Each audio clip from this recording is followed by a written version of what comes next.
Bueno, ya son las 7. Voy a ir organizando las conexiones tanto en Instagram como Facebook para que nos vamos conectando. Bueno, yo veo que van llegando personas. Esperemos que lleguen un poquito más de personas para ir hablando. Mientras tanto, las personas que se van conectando, por favor me indican si se está escuchando bien, si están viendo bien la transmisión para yo saber y podamos ir arreglando. No. Bueno.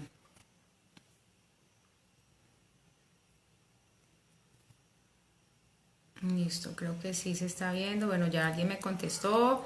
Gracias, Yamilet, sé que eres tú, una de las pacientes súper juiciosas. Hola, Ángela, qué alegría verte conectada desde acá, recordándote mucho aquí en Tuluá. Bueno, muy bien, ya ahí nos vamos conectando. Gracias, Adriana, por decirme que estás escuchando bien a través de Facebook. Las personas que están conectando por Instagram también están escuchando bien. Bueno, Débora, buenas noches. Saluditos a todos. Listo. Bueno, pues entonces, mientras otras personas van llegando, vamos a ir hablando un poquito porque decidí escoger el tema de intestino irritable. La verdad, como médico, cada vez me doy cuenta que la mayoría de los pacientes que vienen a mi consulta, y muchas veces son pacientes que llegan por otras enfermedades, ¿no? Cuando yo les pregunto cómo está su digestión, la mayoría de personas tiene algo. Bueno, hola María Esneda, muchas gracias por decirme que escuchas muy bien. Entonces, yo recuerdo muy bien de mis clases cuando inicié la parte de medicina integrativa con el doctor Arturo Virne, que él siempre nos decía que jamás olvidáramos preguntarle a los pacientes cómo estaba su digestión, porque justo en el intestino es donde vamos a encontrar la principal causa de intoxicación de un organismo y de enfermedades también. Y la verdad, siempre en mi consulta, la mayoría de mis pacientes que han venido aquí, siempre les estoy explicando y les estoy preguntando cómo está la digestión, porque realmente en el intestino se origina nuestra salud o nuestras enfermedades. Entonces este tema me parece muy importante, por eso decidí escogerlo. Vamos a ir hablando de qué se trata, las causas y cómo lo vamos a manejar. Bueno, ahora sí vamos a entrar en materia, que ya hay más personas. Hola Lili desde Bogotá, qué chévere verte por acá. Bueno, entonces, las personas que no me conocen, yo soy la doctora Ana Milena Lozano, soy médico cirujano con estudios en medicina integrativa, medicina ortomolecular, medicina funcional. La verdad, ¿por qué he escogido el tema? Porque creo que, como ya les estaba diciendo, el intestino es un mundo muy importante para nuestra salud. Ahora, muchas personas antes hablaban era de colon irritable y de hecho así era como se catalogaba esta patología, síndrome de colon irritable, pero realmente se ha demostrado que no es el colon solamente el que está inflamado, sino el intestino y muchas veces puede empezar desde el estómago también. Entonces encontré en las estadísticas de Colombia que el 20% de la población adulta mayores de 30 años sufren de intestino irritable. Y justo esta es una de las causas a veces de ausentismo laboral también.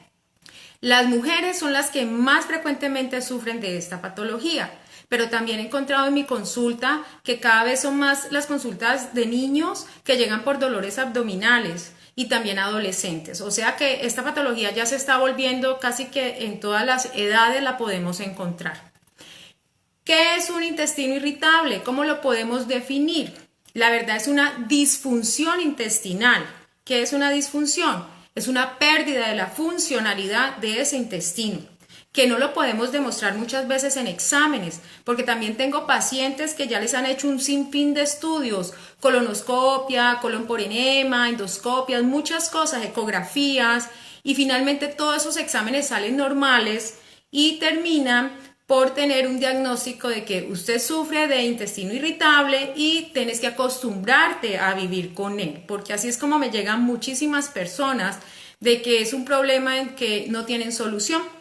Inclusive hay personas que me llegan, hace poco paciente con migraña, y cuando pregunté sobre su digestión había una relación muy clara entre el dolor de cabeza y los problemas digestivos. Entonces esta paciente no me había dicho inclusive que tenía, perdón, denme un momentico que me cayó la transmisión por Facebook. Bueno. Colócala en modo avión si puedes. Denme un segundo, es que me está entrando una llamada y me están dañando la transmisión. Voy a colocarlo Modo avión. en modo avión para que no me entre la señal. Listo. Bueno, voy a volverme a conectar por Facebook. Creo que no, en modo avión no me deja conectar. Algo pasó.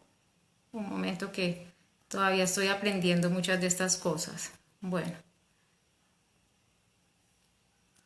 Vamos a ver. Bueno, ya volvimos a conectarnos aquí en Facebook. Bueno, entonces les estaba diciendo que es una disfunción del intestino, que la verdad que muchas veces en los exámenes no aparece absolutamente nada y son personas de que ya están acostumbradas a que les digan que se tienen que acostumbrar a vivir con el dolor. Muchos pacientes, inclusive como les estaba contando ahorita de la paciente de la migraña, cuando le pregunté su digestión tenía un problema muy claro de un intestino irritable, pero ni siquiera me lo mencionó porque me dijo, no doctora, es que a mí ya me hicieron todos los exámenes y la verdad me dijeron que eso no tenía cura, que me tenía que acostumbrar a vivir con eso. Y justo la causa de su migraña iniciaba desde ese intestino irritable. Entonces, por eso es tan importante en la entrevista con el paciente preguntar esto, y esa es la definición de este intestino irritable. Es un problema funcional, se perdió la funcionalidad de ese intestino. ¿Cuál es lo característico de un paciente que tiene intestino irritable? Lo característico es el dolor abdominal, y esto está descrito en los criterios de Roma, que es como nosotros clasificamos un intestino irritable. Entonces, un dolor abdominal que persista por más de 3 meses y que mínimo una vez a la semana o más el paciente esté presentando estos síntomas. Este dolor abdominal se puede relacionar inclusive con las evacuaciones, con la frecuencia de la evacuación, o también se relaciona con cambios en la consistencia de la evacuación, que el paciente tenga diarrea o que tenga estreñimiento. Entonces, el paciente puede tener inclusive otros síntomas más, como son la distensión, como son la llenura, los gases y pues obviamente el dolor, que es lo más característico en los pacientes con intestino irritable. Bueno, tenemos que este dolor, ¿por qué se produce? El dolor se produce por una hipersensibilidad visceral. Esto significa que el intestino no es tolerante a la distensión. Él no tolera la más mínima distensión y por eso inicialmente se produce el dolor tan intenso, como los pacientes lo refieren, que se puede presentar inmediatamente después de comer o también se presenta 2 y 3 horas después de haber comido.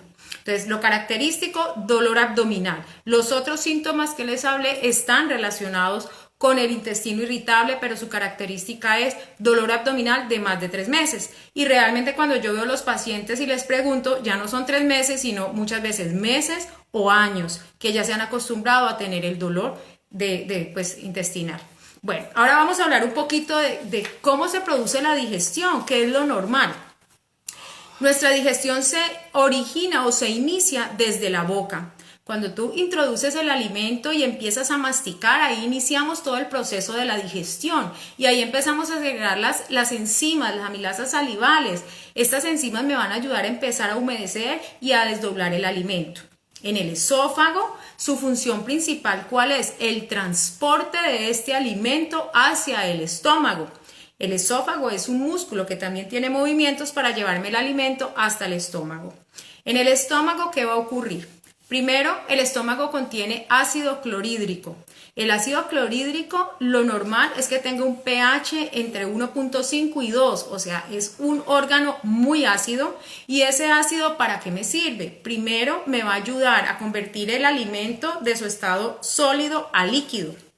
También me va a ayudar a empezar a estimular la producción de enzimas digestivas en el intestino delgado. Y también me ayuda a la absorción de la vitamina B12 y de la vitamina D. Cuando el alimento pasa del estómago al intestino delgado, ya este alimento se llama quimo. Y en el intestino delgado, ¿cuál va a ser la función de él? Primero, el intestino tiene aproximadamente una longitud entre 6 y 7 metros. Y su función principal es la absorción y la asimilación de estos nutrientes del quimo. Vamos a absorber minerales, vitaminas y aminoácidos. ¿Pero cómo los vamos a absorber? Por acción de esas enzimas que se empiezan a estimular desde mi estómago, inmediatamente activo en mi páncreas la producción de las enzimas como son la amilasa y la lipasa.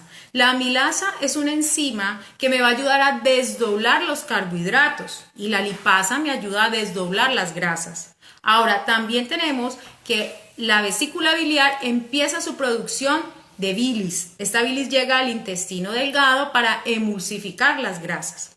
La función principal de las enzimas es desdoblar todos estos alimentos.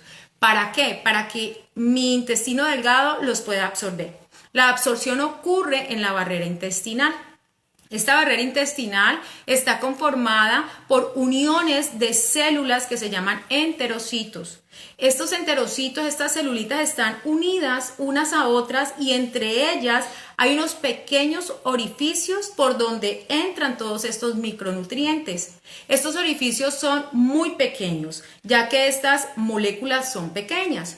Esta barrera intestinal es una barrera selectiva. Ella solamente deja pasar todos estos micronutrientes y no deja pasar aquellas sustancias que son tóxicas para el cuerpo, que pueden ser los saborizantes, los colorantes, los preservantes, todas esas sustancias añadidas a los alimentos que lo que hace es incrementar la producción de toxinas en mi organismo. Entonces, esta barrera intestinal, cuando deja pasar todos esos micronutrientes, inmediatamente llegan al torrente sanguíneo y en el torrente sanguíneo van a ir a distribuirse a nuestro cuerpo, a los diferentes órganos.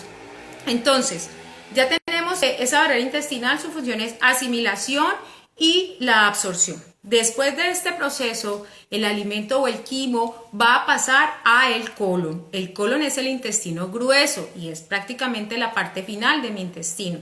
¿Cuál es la función principal del colon? Primero, la absorción de agua. Allí es donde ocurre toda esa absorción de líquido para nuestro cuerpo, para mantenernos hidratados. Normalmente en el colon se absorbe 10 litros al día. Pero en el colon también tenemos algo muy importante que son las bacterias. Las bacterias o la flora intestinal. En este momento nosotros hablamos de microbiota. ¿Qué es la microbiota? Es una cantidad de bacterias, yo a mis pacientes les digo, son más bacterias que células humanas, tenemos trillones de bacterias en nuestro intestino grueso y todas están organizadas en un equilibrio perfecto de colonias. Los grupos grandes son los lactobacilos y los bifidobacterios. ¿Qué función tienen ellas? Primero, nuestras células de defensa. El 80% de nuestras defensas están justo en la microbiota, pero ellos también tienen función metabólica, nos ayudan al metabolismo de las grasas y de los azúcares. Ellas también regulan inflamación celular. Así que si tenemos una flora intestinal alterada, esto nos va a llevar a problemas del cuerpo, a problemas metabólicos o a problemas sistémicos también. Cuando ya hemos absorbido toda esta agua, ya es el momento de que ese bolo fecal sea evacuado, llega a la ampolla rectal y finalmente es expulsado por el ano. La digestión ocurre en 4 horas desde que tú comes hasta que expulsas. Entonces, normalmente nosotros deberíamos de evacuar realmente 3 veces al día porque eso es lo que comemos. La gente no lo hace así, pero siempre les digo, usualmente aunque sea una sola vez al día y que esa evacuación sea proporcional, una cantidad proporcional a lo que has comido. Entonces, este es el proceso normal de nuestra digestión. Ahora vamos a ver cuáles son las causas que me llevan a un intestino irritable. La primera causa definitivamente es la alimentación. La alimentación rica en azúcares, químicos, preservantes, saborizantes, la comida chatarra o la comida no real, como yo les digo, me va a llevar a inflamarme esta barrera intestinal que les estaba diciendo, que es la que me hace la absorción y la asimilación. ¿Qué ocurre allí? Cuando llegan todas esas sustancias, inmediatamente me van a alterar mi barrera y esto me va a generar constantemente una inflamación. Y recordemos que muchas personas este grupo de químicos o de comida chatarra lo hacen casi que a diario, entonces es una inflamación persistente. Ahora, tenemos también que esta alimentación nos puede llevar a otra cosa, que es a la pérdida del ácido del estómago. Esto se conoce como hipocloridria. Entonces, si mi estómago pierde el ácido, recordemos que este ácido me servía para desdoblar el alimento, para volverlo de su estado sólido a líquido y para activar las enzimas o estimular la producción de enzimas digestivas. Entonces, esta función ya no se va a hacer porque eso era la función del ácido. Entonces, el alimento va a pasar casi que entero al intestino delgado y va a haber un déficit de enzimas. Esto me va a llevar a más inflamación también a nivel del intestino delgado. Tenemos que en la alimentación también podemos encontrar unas proteínas que me pueden inflamar esa barrera intestinal. Y hay dos grupos muy grandes que constantemente yo les digo mucho a mis pacientes y el primero son los lácteos. Las personas a veces me dicen, yo tomo leche deslactosada, pero igual me cae mal, me lleno de gases o me inflamo, no sé qué pasa. La lactosa es el azúcar. Igual, si yo tengo déficit de enzimas, entonces no voy a desdoblar bien el azúcar de la leche y me va a inflamar. Pero tenemos que lo que más genera la inflamación de esta barrera intestinal es la caseína. La caseína es la proteína de la leche y es una molécula altamente inflamatoria de esta mucosa. ¿Qué es lo que ocurre? Ella empieza a destruir esos enterocitos, esas uniones que teníamos allí en esa barrera que era muy selectiva. Va generando una ruptura de esas uniones y esta barrera que antes era muy selectiva se va a volver una barrera totalmente permeable a cualquier cosa, en donde no va a poder seleccionar y va a dejar ingresar sustancias tóxicas a mi torrente sanguíneo. Cuando esto ocurre, inmediatamente llegan mis células de defensas a esta barrera intestinal para impedir el paso de estas sustancias extrañas para nuestro cuerpo.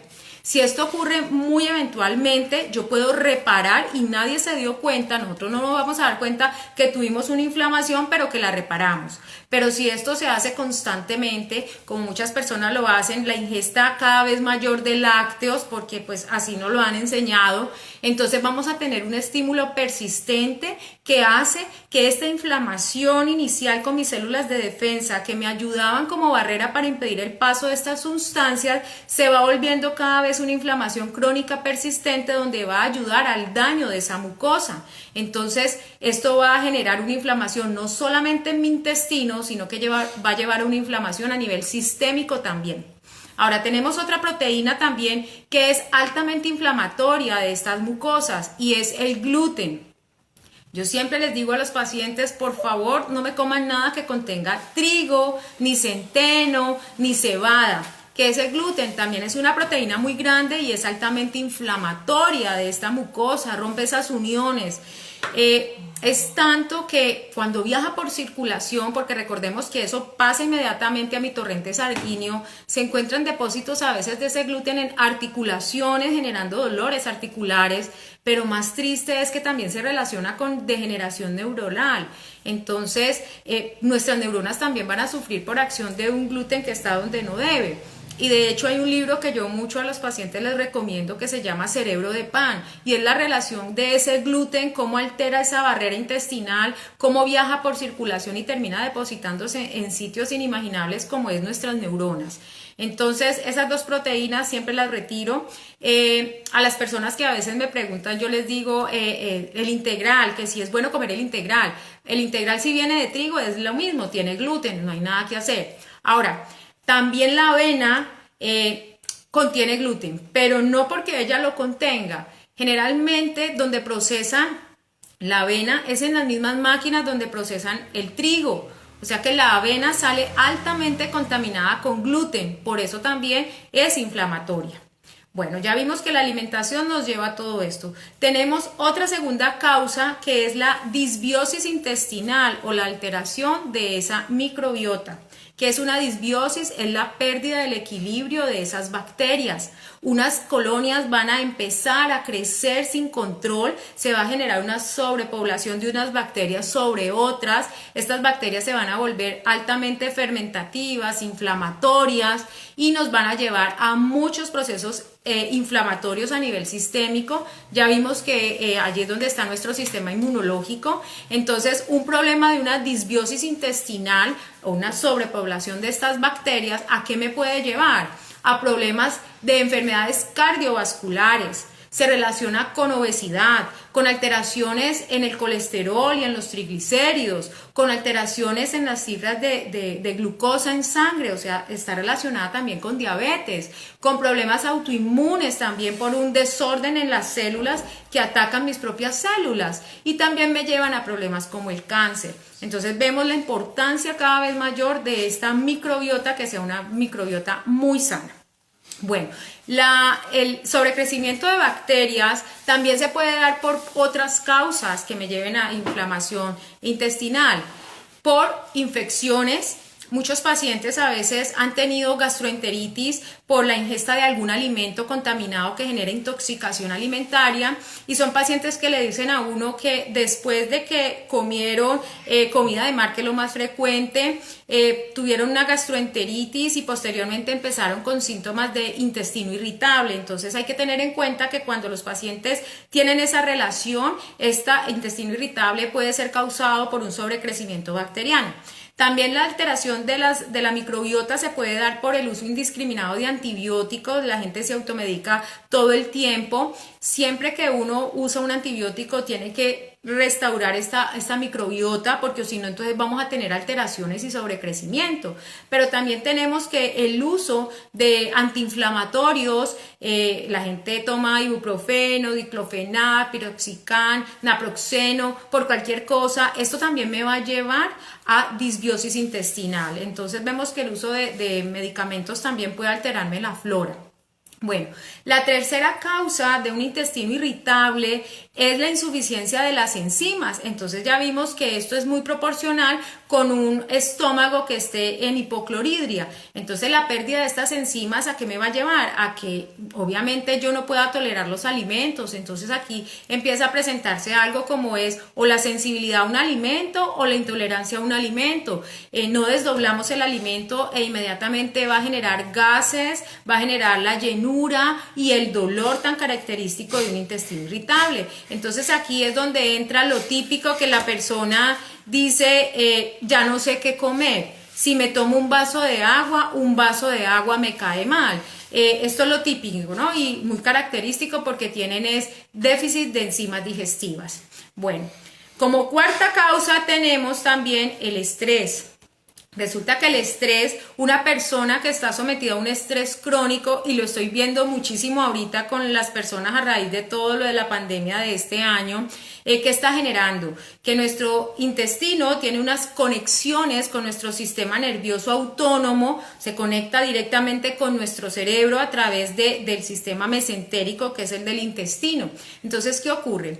Vamos a recordar un poquito, cuando una persona se encuentra con un estrés crónico, ¿qué va a ocurrir? Inmediatamente nuestro sistema nervioso simpático empieza la producción de cortisol, adrenalina todo el tiempo. Este cortisol y adrenalina me lleva a que mi cuerpo esté totalmente en alerta. ¿Por qué? Porque mi cerebro está interpretando que hay un peligro inminente. Entonces, tiene mi cuerpo preparado para la lucha o la huida. Y en ese momento, ¿qué va a hacer mi cuerpo? A través de este sistema nervioso simpático se van a apagar ciertas funciones que no necesitamos cuando estamos en un estado de estos. Inmediatamente, ¿qué es lo primero que se inhibe? La digestión. Se disminuyen los movimientos intestinales y se disminuye también la producción de ese ácido clorhídrico, o sea que mi estómago va a quedar hipoclorhídrico. Entonces, ¿qué está ocurriendo allí? Que si tengo un exceso de cortisol y adrenalina, inmediatamente voy a tener problemas como el dolor abdominal, los gases, la distensión por un exceso de cortisol o adrenalina. Y por último, también como causas que quiero relacionar son las infecciones ocultas. Muchos pacientes le dicen a uno, ya he hecho todo lo que usted me ha dicho, me cuido en la alimentación, bueno, un sinfín de cosas que ahora vamos a manejar y el paciente sigue sin mejorar. Y esto se produce es porque hay infecciones que todavía no hemos resuelto. De las infecciones más frecuentes son la cándida, que es un hongo, y esto también se puede generar es por esa disbiosis. Mi flora no está controlando los patógenos que llegan a mi intestino y obviamente tanto la cándida como los parásitos se van volviendo oportunistas y empiezan a crecer generando problemas de inflamación intestinal. Entonces ahí estamos viendo las principales causas de un intestino irritable, porque lo que estamos trabajando es la función de ese intestino. Son causas que no son fácilmente medibles ni demostrables pues en los exámenes de rutina. Bueno, en cuanto a los tratamientos, entonces ya vamos a pasar a cómo vamos a tratar un intestino irritable. Se me olvidó decirles algo, hay algunos pacientes que inclusive muchas veces, aunque ya les hayan hecho todos los exámenes, no encontramos causas, pero hay otros pacientes también que muchas veces recibo yo que no tienen ningún examen, ningún soporte de que no tengan algo más. Es muy importante siempre consultar al médico porque así podemos nosotros evaluar qué exámenes se deben de mandar para este paciente y descartar otras patologías que me pueden generar un síntoma de intestino irritable, pero que tenga una patología de base. Bueno, en cuanto al tratamiento, lo primero que vamos a hacer es reducir esa inflamación que me está generando todos estos síntomas. ¿Y cómo lo vamos a reducir? Lo primero que yo hago con todos mis pacientes es hacer una dieta de eliminación. La dieta de eliminación aproximadamente yo se las coloco durante 8 semanas, que es el tiempo más o menos que yo tengo para poder restaurar y reparar esa mucosa o esa barrera intestinal. Entonces, dentro de la dieta de eliminación, obviamente yo les voy a quitar los azúcares porque eso me va a llevar primero a inflamar y segundo a alterarme mucho más esa microbiota. Entonces, retiro los azúcares, retiro todo lo que tiene que ver con comida industrializada, retiro saborizantes, preservantes, colorantes, los dejo con comida real que preparen en su casa. Les quito los lácteos y sus derivados, entonces ya vimos que no es la lactosa, sino la proteína. Les retiro también todos los derivados de la leche y ahí entonces llega la pregunta que muchos pacientes me hacen, que es que toman los probióticos de los yogures. Pues resulta que los probióticos de los yogures es más un engaño publicitario, porque realmente esos probióticos, esas bacterias en esos yogures que deben de tener un conservante, ya han muerto y muchos de ellos tienen también colorantes y azúcares, o sea que realmente no se debe consumir.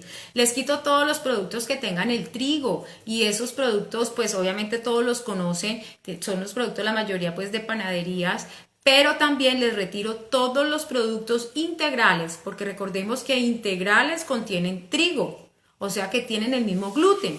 También retiro productos que contengan centeno. A veces se encuentran en el mercado pan de centeno y resulta que el centeno tiene gluten, entonces no estaríamos haciendo nada. Retiro la cebada también y retiro la avena. La avena ya les expliqué, pues por contaminación de las máquinas donde las procesan, así que retiro todas las avenas en ese momento. Retiro también el maní es altamente inflamatorio, demasiado inflamatorio, y la soya, son dos leguminosas. La gente a veces tiene que el maní es un fruto seco y realmente es una leguminosa altamente inflamatoria. Yo casi siempre le digo a los pacientes, quítela para el resto de la vida porque siempre lo va a inflamar.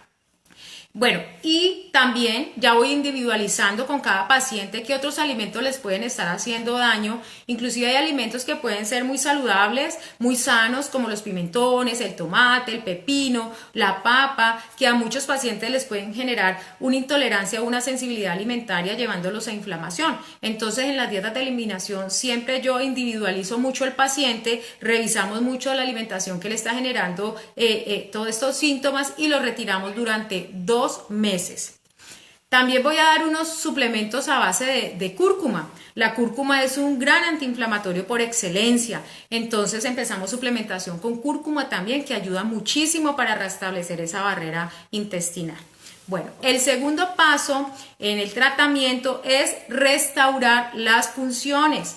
Vamos a restaurar la función del estómago, a restaurar ese ácido clorhídrico, a volver ese pH entre 1.5 y 2. ¿Cómo lo vamos a hacer? Bueno, se puede hacer primero, pues ya vimos que con la alimentación, pero segundo, yo les recomiendo a los pacientes siempre utilizar la sábila, 2 cristales de sábila en agua con el zumo de un limón, que se lo tomen en ayunas, inicialmente durante 2 semanas. Esto ayuda a restablecer la mucosa del estómago y también ayuda al pH. Generalmente se los coloco durante 15 días y ya luego los dejo a que empiecen a consumir agua con el zumo de un limón. Entonces aquí todos me preguntan que es que el limón es ácido, me va a causar más acidez, y la respuesta es: realmente mi estómago es ácido. Tenemos que consumir el limoncito. El ácido es un ácido débil que no me va a alterar, pero me va a ayudar a restablecer el pH. Entonces está indicado tomarlo todos los días en las mañanas, en ayunas. Hay algo allí que utiliza mucho la gente para problemas digestivos, que es el bicarbonato en ayunas con limón, y de eso han salido muchas cosas, y ustedes me han oído hablar muchas veces que el bicarbonato es el peor enemigo del estómago. Recordemos que el bicarbonato es una sal, y si mi estómago es ácido, pues obviamente me va a ayudar a perder mucho más el ácido, me lleva a un estado de hipocloridria total y me va a dañar mi estómago. Así que por favor, bicarbonato no lo utilicen, solamente el agua con el zumo de un limón nos puede ayudar, y los cristales de sábila. Algunas personas no toleran el limón inicialmente porque tienen un estado de hipocloridria muy alto, entonces lo que yo les recomiendo es solamente los cristales de sábila en ayunas, y a los 15 días ya empezamos a tomar el zumito de limón en las mañanas, y a veces se los mando antes de cada comida también. También encontramos en el mercado suplementos con betaína. Este también me va a ayudar a restablecer el pH de mi estómago. Bueno, vamos a restaurar también, ¿qué otra función? Pues vamos a reponer las enzimas. Las enzimas digestivas son vitales, ya lo vimos, y se encuentran muchos suplementos a base de bromelina, papaína o la pepsina. Pero yo también les doy recomendaciones saludables que pueden preparar en la casa, como es por ejemplo con la cáscara de la piña. Lavamos muy bien la piña y esta cascarita se pone a hervir con canelita o con clavos, que también me van a ayudar a la parte digestiva. Los clavos son antimicrobiales, entonces me ayudan también a mi microbiota. Esto lo podemos servir y nos lo tomamos como una infusión. Es rica en bromelina, que es una enzima digestiva también que me va a ayudar, pero esto sí es de las frutas. Entonces tenemos allí con eso. También podemos utilizar el vinagre de manzana orgánico. Tanto me va a regular el pH de mi estómago, como me va a ayudar también a mis enzimas. Entonces ahí tenemos recomendaciones de la casa que podemos empezar a utilizar. Bueno, nuestro tercer paso es reparar esa barrera intestinal, reparar esa mucosa. ¿Y esto cómo lo vamos a hacer? Primero, obviamente con nuestra alimentación, pero también lo podemos hacer con preparados de caléndula. La aloe vera, que es la sábila que ya les expliqué, también me va a ayudar a reparar esta mucosa.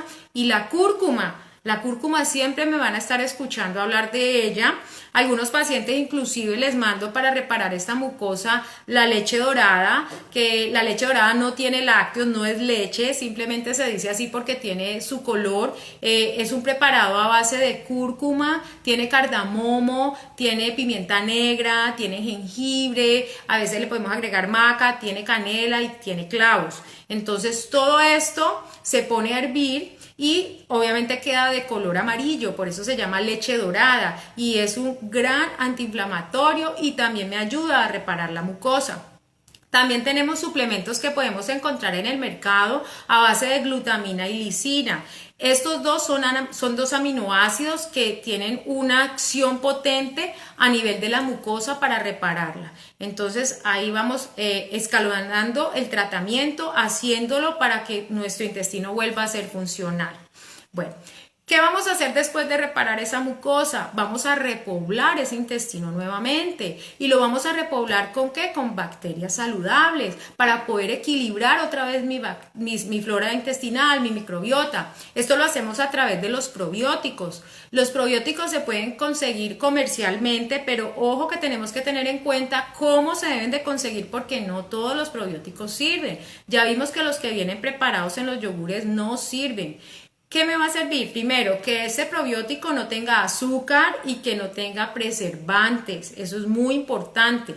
Lo otro que hay que tener en cuenta es que tenga una cubierta que me asegure que este probiótico cuando llega a mi estómago el ácido clorhídrico no lo dañe y que se asegure que llegue hasta el colon. Eso es muy importante tener en cuenta a la hora de escoger un probiótico.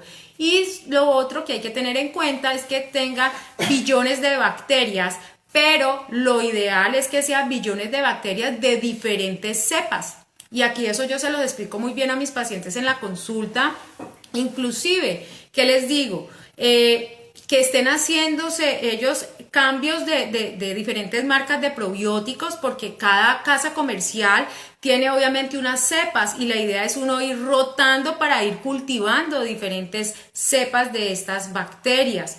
Entonces, los probióticos a los pacientes yo usualmente se los mando dependiendo del tiempo que tengan de esa enfermedad. A veces voy desde 3 meses y algunos pacientes me he demorado hasta 1 año completamente. Ahora, los probióticos yo siempre los coloco en todos los pacientes que han tenido una infección y que han requerido el uso de un antibiótico. De hecho, he tenido pacientes embarazadas que por infecciones urinarias durante su embarazo requieren el uso de antibiótico y a estas pacientes les debo de colocar siempre el probiótico durante todo el tiempo que tomen el antibiótico y después de tomar el antibiótico también.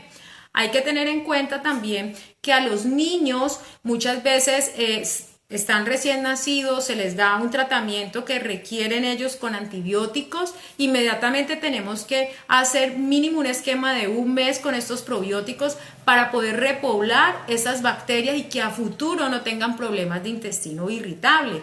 Entonces siempre hay que tenerlo en cuenta. Personas que están en tratamientos de quimioterapia también les colocamos probióticos para poder tener una flora intestinal muy equilibrada porque allí es donde se encuentran justo sus defensas.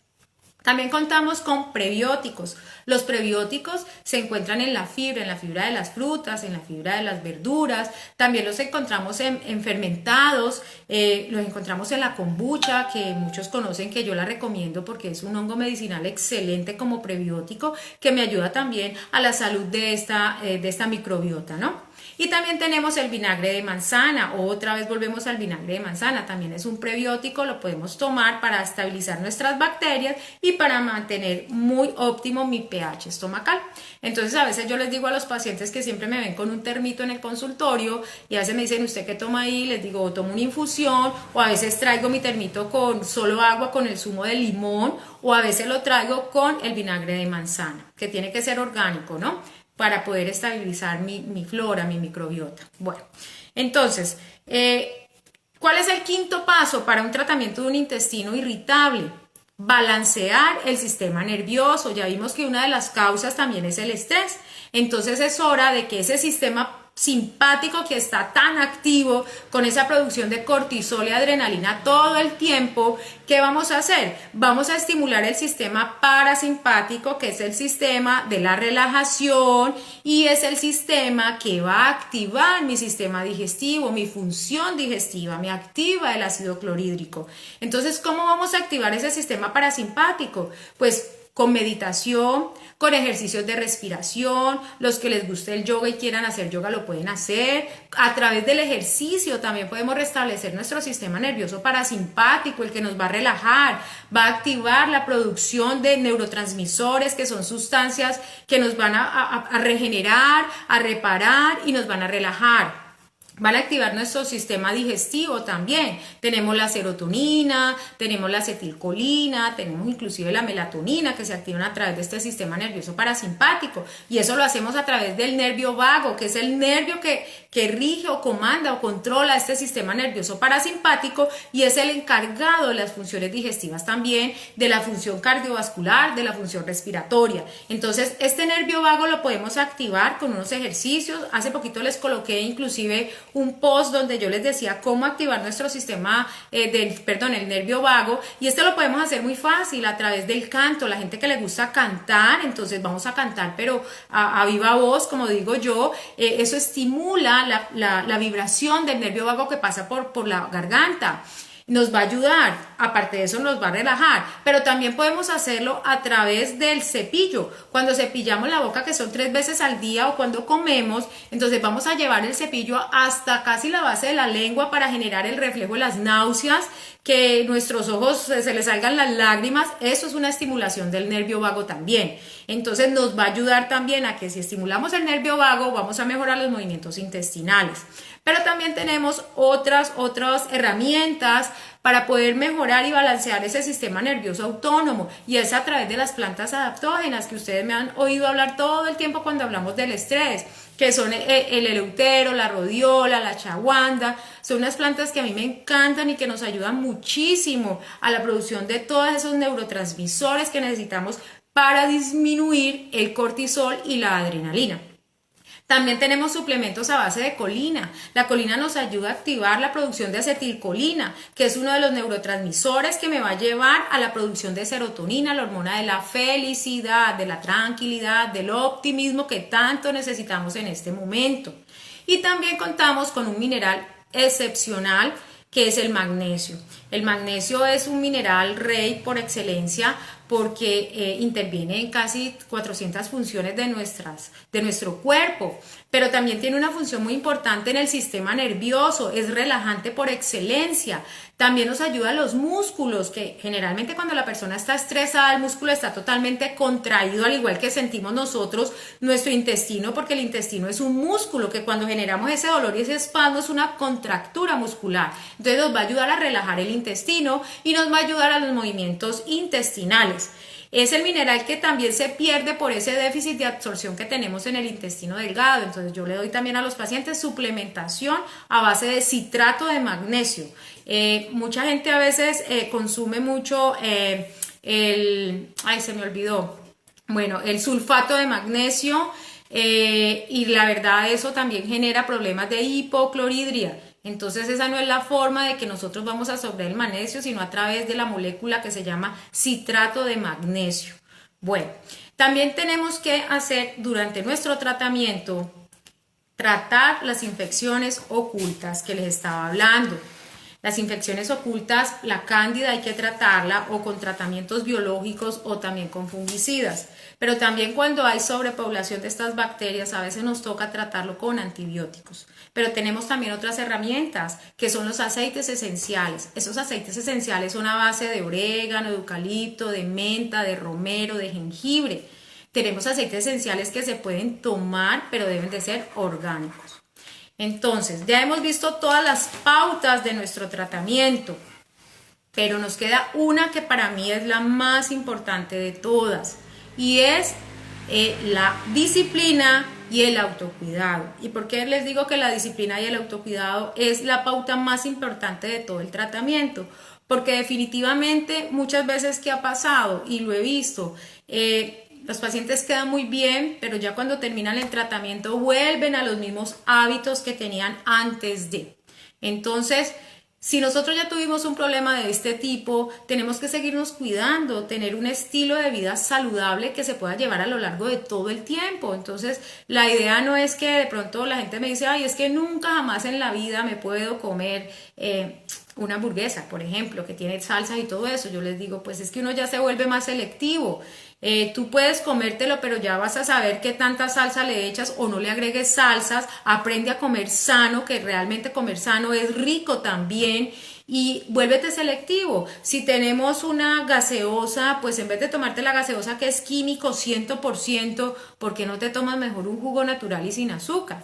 Entonces, irnos volviendo muy selectivos en eso, y recuerden que todas estas pautas que les he dado son para llevarlas a lo largo de toda la vida, llevarla desde una embarazada, desde la infancia, para que tengamos en la edad adulta una óptima salud, y que entiendan todos que el intestino o nos da salud o nos puede generar enfermedad. Bueno, entonces esto era lo que les quería compartir hoy. Ahora voy a empezar a resolverles ya las preguntas. Entonces déjenme, yo empiezo a revisar.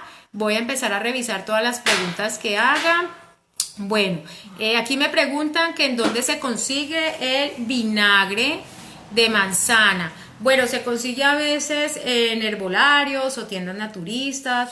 Lo importante es que ustedes siempre busquen que sea orgánico. El sello lo trae siempre todos los productos orgánicos, porque no todos los aceites de vinagre, no todos los vinagres de manzana nos sirven, pero en herbolarios sí los pueden conseguir. Supermercado. Bueno. En algunos supermercados, pues la verdad no los he visto, pero pueden conseguirlos. Vuelvo y les digo, van a revisar, es que diga orgánico. Eso es lo más importante. Vinagre de manzana o vinagre de sidra, así lo pueden encontrar. Bueno, déjenme, yo sigo revisando aquí preguntas. ¿La colina dónde se encuentra? Me está preguntando alguien. Frank, creo que te llamas. Bueno, la colina, pues les voy a dar una gran noticia. Que la colina se encuentra en el huevo, justo en la yema, y la gente sataniza mucho el huevo que porque produce colesterol. El huevo no produce colesterol. Realmente eso está muy debatido ya, y yo siempre les digo a mis pacientes que lo que produce todo el colesterol y esas grasas malas es la mantequilla, la tocineta, las salchichas, las salsas y todo lo demás que se le añade al huevo, ¿no? En el huevo se encuentra la colina, en la yema, entonces a comer huevito todos los días. Bueno, y también la colina la tenemos también en suplementos, ¿no? Pero pues en la alimentación podemos encontrar casi todo. Bueno,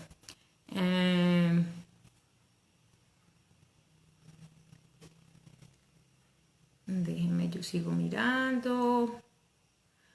Los prebióticos, bueno, de los prebióticos ya les dije que los pueden encontrar en la fibra de las frutas, de las verduras, pero también los pueden encontrar en la kombucha. Eso es un preparado que yo recomiendo mucho. A veces también lo pueden encontrar de prebióticos el kéfir, pero el kéfir es a base de leche, entonces por eso no me gusta, porque si justo tenemos una intolerancia o una sensibilidad a la caseína, pues entonces no lo podemos consumir. La kombucha la puedes encontrar, eso es un fermentado, o si no, en la fibra de las frutas o verduras. Bueno, voy a mirar otra pregunta. Que si se licúan los cristales de sábila con la receta que les di para el estómago, para restaurar esa mucosa, sí. 2 cristales de sábila en un vaso de agua con el zumo de un limón, lo licúan y se lo van a tomar en ayunas durante 15 días. Pero si la persona no tolera todavía ese ácido del limón, entonces yo usualmente, ¿cómo se los mando? Se los mando a que tomen solamente el cristal, los 2 cristales de sábila en el agua y en ayunas durante 15 días, y posteriormente sí se van a tomar el limón después de que pasen esos 15 días. Voy a leer otra pregunta. ¿El huevo lo puede consumir las personas que tienen intestino irritable? Depende. Recuerden que yo les decía que yo a mis pacientes les individualizo la dieta. ¿Cómo es individualizarla? Ya en la consulta vamos a revisar qué alimentos le pueden estar generando sensibilidades o intolerancias. Yo les voy a compartir algo que a mí misma me pasó. Yo tenía muchos problemas de colon desde mi infancia. Eso me llevó a un colon irritable terrible que yo ya no sabía qué comer, por eso sé qué es eso. Y finalmente cuando hice mis cambios de alimentación, empecé una alimentación muy sana. Los que me conocen saben cómo como yo, y resulta que no mejoraba con nada. Ya me habían hecho de todo y finalmente me hice un test para medir alergias alimenticias. Ese test, pues la verdad no es tan fácil mandarlo a hacer por los costos, pero estaba desesperada, me lo hice, y de 99 alimentos sanos que me estaba comiendo salí positiva a 33. O sea que en ese momento yo estaba teniendo una sensibilidad a unos alimentos como la zanahoria, el perejil, el durazno, cosas muy sanas. Entonces yo individualizo mucho los pacientes, porque si a una persona me dice cada que como huevo me cae mal, pues esa persona está haciendo una sensibilidad y se lo tengo que retirar también por 2 semanas, por 2 meses, ¿no? Para poder que pierda esa sensibilidad y lo pueda volver a tolerar. Bueno, voy a revisar otra pregunta. ¿El citrato de magnesio se consigue en pastas? Sí, se consigue en cápsulas, y a veces se hace en esos nutracéuticos, podemos hacer sinergias. Inclusive hay unos que vienen con citrato de potasio. El potasio es un mineral que me va a ayudar muchísimo más. Entonces se consiguen con citrato de magnesio y citrato de potasio, en cápsulas también se consiguen. Bueno, voy a seguir revisando acá. Bueno, sí, me están diciendo que si va a quedar guardada la charla. Sí, va a quedar guardada. Que si los clavos son antimicrobiales, sí, son antimicrobiales, nos ayudan también para las bacterias y para desparasitar.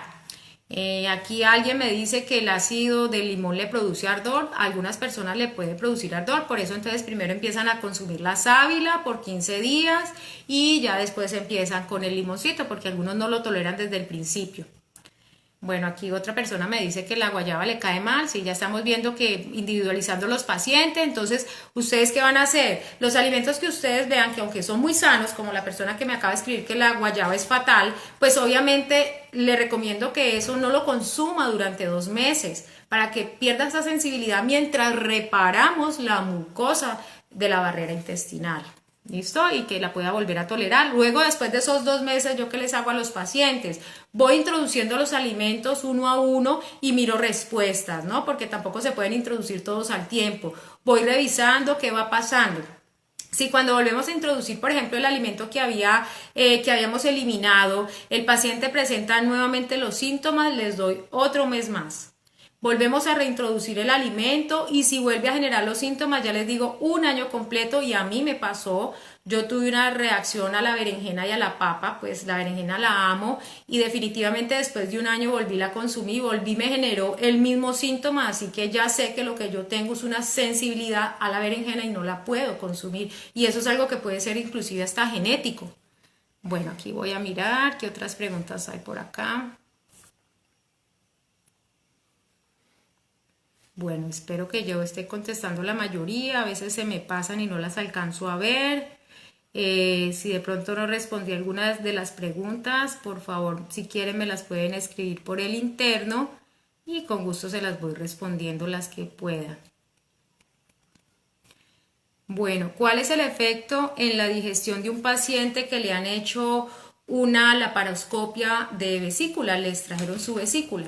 Bueno, yo generalmente a los pacientes que le han hecho una cirugía de vesícula les recomiendo que tienen que llevar una alimentación mínimo durante 2 meses. Recordemos que la vesícula me va a producir la bilis, el 80% de la bilis es producida por la vesícula y su función es la emulsificación de las grasas. Ya no tenemos vesícula, entonces ¿qué hay que hacer? Tenemos que adaptar mi cuerpo para que el hígado empiece a reemplazar esa función. ¿Qué vamos a hacer? Los pacientes siempre los pongo en una dieta de eliminación después de una cirugía de vesícula durante 2 meses con las mismas recomendaciones de los pacientes que yo les acabo de decir, de los lácteos, del gluten, les quito la leguminosa porque la leguminosa que es el frijol, lentejas, arvejas a veces es muy difícil de desdoblar, las grasas obviamente sobra decir lo que tienen que salir en ese momento porque lo que menos queremos es que el paciente después de una cirugía de vesícula justo quede con otro problema que es un intestino irritable y realmente lo he visto mucho acá que pacientes que estaban con intestino irritable los operan de la vesícula porque pues obviamente tenían cálculos y finalmente no se resolvió ese intestino irritable y antes empiezan los síntomas peor. Inmediatamente hay que hacer todos los pasos. Yo siempre hago todos los mismos pasos que como si fuera un intestino irritable en pacientes después de una cirugía de vesícula. Estos pacientes van a tener muchos problemas de gases, ¿no? De eructos, por esa falta de esas enzimas también, de distensión. Entonces es muy importante que estos pacientes se cuiden también. Yo los dejo durante 2 meses con una dieta de eliminación. Bueno, voy a seguir revisando. Perdón acá. Bueno, yo pensaría que ya contesté la mayoría de preguntas de todos ustedes. No sé si se me pasó alguna y si se me ha pasado alguna, pues les pido disculpas, pero es que a veces no alcanzo a leerlas. Ay, no sé qué dice acá. Bueno, creo que ya resolví la mayoría de las preguntas de todos ustedes. Les agradezco muchísimo que se hayan conectado en el día de hoy, 1 de octubre. Les deseo un excelente mes.